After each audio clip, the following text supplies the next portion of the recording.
Well, I did it again. I took all the turbo system back out.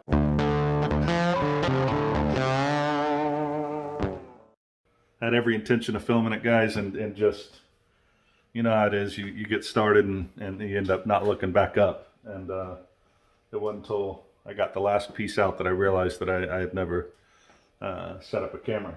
So turbo kit's back out.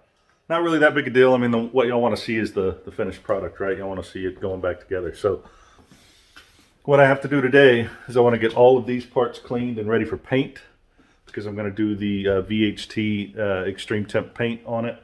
And then, like I said, on the exhaust side, I'm doing the exhaust wrap. The next thing that I need to work on is the sway bar mounts. So I need to get these removed on both sides. They're factory welded in, right? And because of the engine, I don't think I can drill out the spot welds. I don't have a spot weld drill bit either.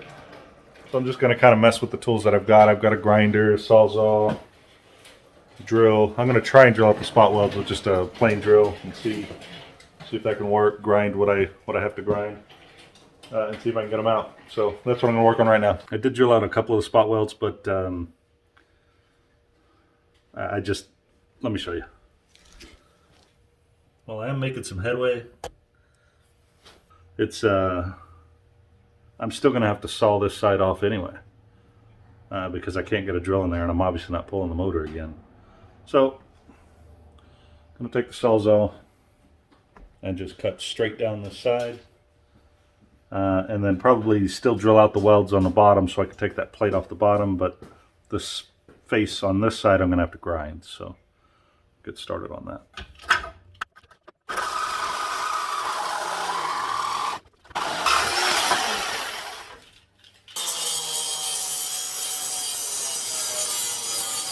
All right, well, that's going to do it for the passenger side.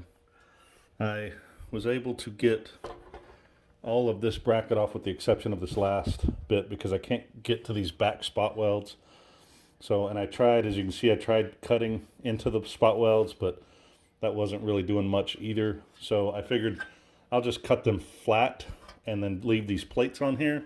And next time I pull the motor, or I don't know, next time I'll get the plates out. But I'm going to call that done and paint it. Oh, let me show you the underside. So the underside, I was able to drill the spot welds and pop that plate once it was cut off the top. So I did this cut first, then finished drilling the spot welds and pulled that plate off. Plate's right here.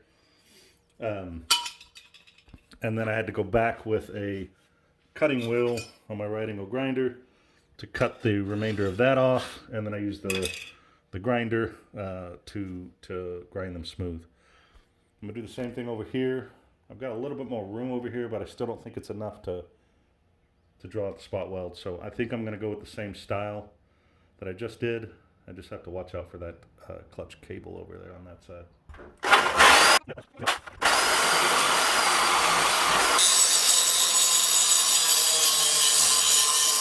All right, well, both done. Went back with a sanding disc, try and give it a little bit smoother look on those plates, try and cut out some of the gouge marks from the saw so it doesn't look as bad once it gets painted. But I think that's good enough. You're not really going to notice them once they're painted. They're going to kind of blend in with the frame rail anyway. Makes plenty of room on both sides where I needed it, so we're good to go. Next time I have the engine out, I'll probably take the time to drill out those spot welds, clean it up even better. But I really want to kick that can and get on to the next piece of this project. So I'm going to get all this cleaned up and prepped for paint. I'm going to paint the brackets for the intercooler as well, make sure those are nice and painted. And then I'm going to go work on the exhaust. All right, so I didn't film any of it, but I went in, I got this painted down there, over there. Then I've painted the brackets for the intercooler. Then went ahead and painted the charge pipe red. Just why not? Use the engine paint to paint it. Another pipe I've got sitting here I painted black. And then out here, still drying. I need to let these sit for a little bit longer, and I'm going to move them inside. But that's all the rest of the exhaust components. So Again, going to be painting, then all the exhaust is going to get wrapped. So yeah, I think that is I think that's it. So we're going to end it there. Next video, hopefully I'm putting stuff back in. I may video wrapping the headers, I may not, we'll see. But definitely coming up soon will be reinstalling the headers and exhaust system for the last time, starting to get everything else squared away. I've still got the exhaust to put on underneath, and then I've got to start working on all the electrical that hasn't even been touched yet. So still got plenty of work to do, but we're going to end it there. Thanks for watching. We'll see you next time.